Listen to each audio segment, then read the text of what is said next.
بسم اللہ الرحمن الرحیم۔ السلام علیکم ورحمۃ اللہ وبرکاتہ۔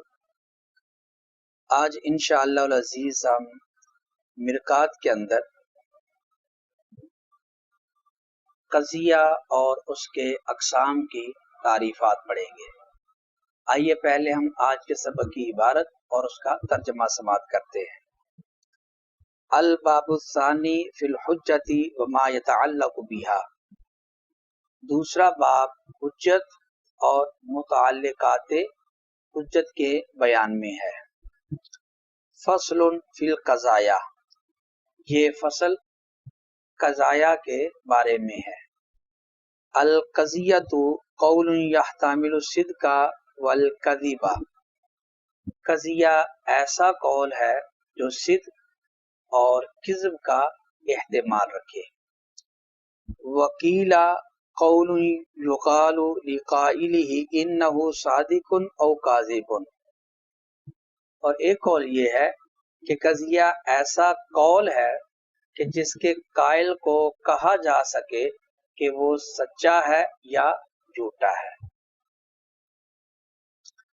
وہی قسمانی حملیۃ و شرطیۃ، اور قضیہ کے دو قسم ہیں، ایک حملیہ اور دوسرا شرطیہ۔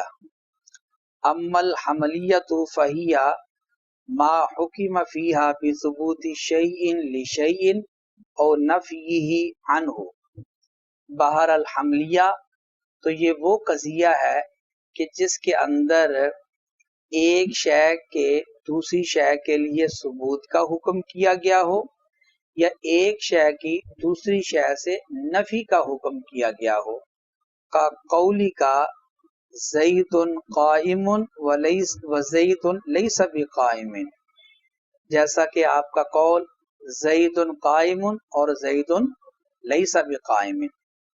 واما الشرطیۃ فما لا یکون فیہ ذلک الحکم، اور بہرحال شرطیہ تو یہ وہ قضیہ ہے کہ جس کے اندر یہ حکم نہ ہو۔ وقیل الشرطیۃ ما تنحل الی قضیتین، اور ایک قول یہ ہے کہ شرطیہ وہ قضیہ ہے جو دو قضیوں کی طرف منحل ہوتا ہو، کھلتا ہو، کا قولی کا ان کانت الشمس طالعۃ فالنہار موجود، جیسا کہ آپ کا قول کہ ان کانت الشمس طالعۃ فالنہار موجود، یعنی وجود نہار سچا ہے طلوع شمس کی تقدیر پر۔ وَلَيْسَ الْبَتَّةَ إِذَا كَانَتِ الشَّمْسُ طَالِعَةً فَاللَّيْلُ مَوْجُودٌ، یا وجود لیل سچا نہیں ہے جس تقدیر پر طلوع شمس سچا ہے۔ فَإِذَا حَذَفْتَ الْأَدَوَاتِ بَقِيَ الشَّمْسُ طَالِعَةٌ وَالنَّهَارُ مَوْجُودٌ، تو جب آپ ادوات کو حذف کر دیں تو باقی رہے گا الشمس طالیۃ اور النہار موجود۔ والحملیۃ ما لا تنحل الی قضیتین، اور حملیہ وہ قضیہ ہے جو دو قضیوں کی طرف منحل نہ ہوتا ہو، بل تنحل اما الی مفردین، بلکہ وہ منحل ہوتا ہو، کھلتا ہو یا دو مفردوں کی طرف، کا قولی کا زید ہوا قائم، جیسا کہ آپ کا قول زید ہوا قائم۔ فإنک اذا حذفت الرابطۃ اعنی ہوا، کیونکہ جب آپ رابطہ یعنی ہوا کو حذف کر دیں، باقیہ لک زید و قائم، تو آپ کے لیے باقی رہ جائے گا زید اور قائم، وہما مفردانی، اور یہ دونوں مفرد ہیں۔